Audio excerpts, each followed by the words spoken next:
Assalamualaikum warahmatullahi wabarakatuh. Shalom, Om Swastiastu, Namo Buddhaya, Salam Kebajikan. Salam sejahtera bagi kita semua. Perkenalkan, saya Syifa Rahmawati dari Universitas Pembangunan Nasional Veteran Jakarta. Pada kesempatan kali ini, dalam ajang Pra-Action UI tahun 2025, saya ingin mengajak kita semua untuk melihat lebih dalam mengenai isu reklamasi laut.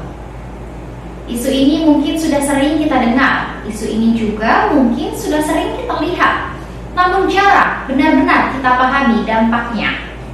Reklamasi laut adalah proses memperluas daratan dengan cara menguruk laut menggunakan pasir, tanah, atau material lainnya. Tujuannya umumnya untuk pembangunan kota, kawasan bisnis, atau bahkan perumahan mewah. Sekilas memang reklamasi ini terdengar seperti modernisasi, tapi di balik itu ada harga yang sangat mahal yang harus dibayarkan, yaitu rusaknya ekosistem laut. Salah satu contoh nyata dari reklamasi adalah di kawasan Pantai Indah Kapuk atau yang biasa kita kenal dengan PIK di Jakarta Utara sana. Proyek ini sudah berjalan sejak tahun 1995 dan terus berlanjut hingga sekarang. Reklamasi ini diizinkan atas nama pembangunan ekonomi dan perluasan kawasan, namun tanpa memperhatikan dampak ekologis yang ditimbulkannya. Faktanya, reklamasi menyebabkan hilangnya ekosistem mangrove dan terumbu karang, dua pilar alami yang sangat penting bagi laut kita. Data dari Kementerian Lingkungan Hidup dan Kehutanan menyebutkan bahwa lebih dari 50% mangrove di Indonesia saat ini sedang berada dalam kondisi rusak. Sebagian besar akibat aktivitas manusia termasuk reklamasi dan polusi. Mangrove yang seharusnya menjadi pelindung bagi pantai dari abrasi dan menjadi tempat bertelurnya ikan kini semakin menurun drastis. Belum lagi, perubahan arus air laut akibat reklamasi meningkatkan kekeruhan air. Sedimen yang tinggi memperlambat fotosintesis terumbu karang hingga 40%. Dengan kata lain, reklamasi merusak laut secara perlahan. Reklamasi membunuh laut secara perlahan. Dan bersama laut, kita juga mengancam kehidupan kita sendiri. Kita mungkin sering dihadapkan pada narasi bahwa reklamasi adalah bagian dari kemajuan.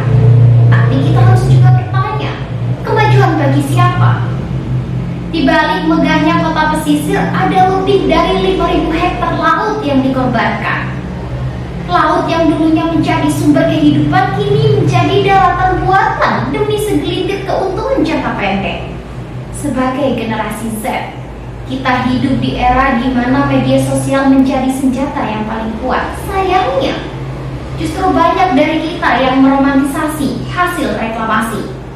Berfoto di tepian lautan, membagikannya di Instagram, TikTok, dan merasa bangga. Namun kini, sudah saatnya kita sadar bahwa media sosial bukan hanya tempat untuk bergaya, tetapi juga tempat untuk bersuara.